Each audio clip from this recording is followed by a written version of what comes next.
Hello guys, welcome back to my channel. ఈరోజు no కుందన్స్ అంటే కుందన్స్ లేకుండా సిల్క్ థ్రెడ్ బ్యాంగిల్ చేసుకుందాం. యాక్చువల్లీ ఇది కాటన్ థ్రెడ్ బ్యాంగిల్స్. యాస్టీజ్ మీరు నేను చేసిన డిజైన్ సిల్క్ థ్రెడ్ మీద చేయొచ్చు. ఫస్ట్ నేను పింక్ కలర్ని డిజైన్ చేస్తున్నా. ఇక్కడ నేను సీక్వెన్స్ తీసుకున్నా, ఫ్లవర్ కలర్ సీక్వెన్స్. అక్కడక్కడ డాట్ డాట్ గమ్ పెట్టేసి దానిపైన సీక్వెన్స్ పెడుతున్నాను. ఏంటో ఫ్రెండ్స్, మీకు బోర్ రావద్దని వీడియో స్పీడ్ పెట్టానా, నా వాయిస్ ఓవర్లో తేడా వచ్చేస్తుంది. బ్యాంగిల్ స్పీడ్గా అయిపోతుంది, నా వాయిస్ మ్యాచ్ అవుతలేదు. సో ఇలా సీక్వెన్స్ పెట్టేసిన తర్వాత సైడ్స్కి ఇక్కడ నేను సైడ్కి జరీ థ్రెడ్ అంటిస్తున్నా అండి. ఇది సన్నది లావు జరీ థ్రెడ్ కాదు, ఇది 0.5 అనుకుంటా.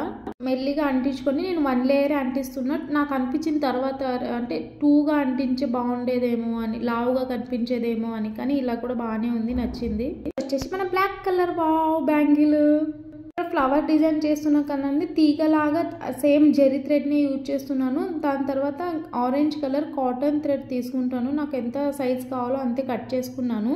దాన్ని నేను గమ్ అంటించి ఫ్లవర్ షేప్లో చుట్టించుకుంటున్నాను. నేను ఇక్కడ వైట్ గమ్ వాడినా అండి, ఎందుకంటే కాటన్ థ్రెడ్కి బాగా పట్టుద్దని. అండ్ ప్లీజ్ ఫ్రెండ్స్, ఎవరెవరైతే సబ్స్క్రైబ్ చేసుకోకుండా చూస్తున్నారో తప్పకుండా సబ్స్క్రైబ్ చేసుకొని పక్కన బెల్ ఐకాన్ని ఆన్ చేసుకొని నేను వీడియో పెట్టినప్పుడల్లా మీకు నోటిఫికేషన్ వస్తుంది. సో సెకండ్ ఫ్లవర్ కోసం నేను ఇక్కడ లైట్ పింక్ కలర్ థ్రెడ్ని తీసుకున్నా, సేమ్ కాటన్ థ్రెడ్నే చూసుకున్నా. కానీ పైన ఫ్లవర్ కొద్దిగా చిన్నది చేస్తున్నా, కింద ఫ్లవర్ కొద్దిగా పెద్ద సైజు ఉండాలి.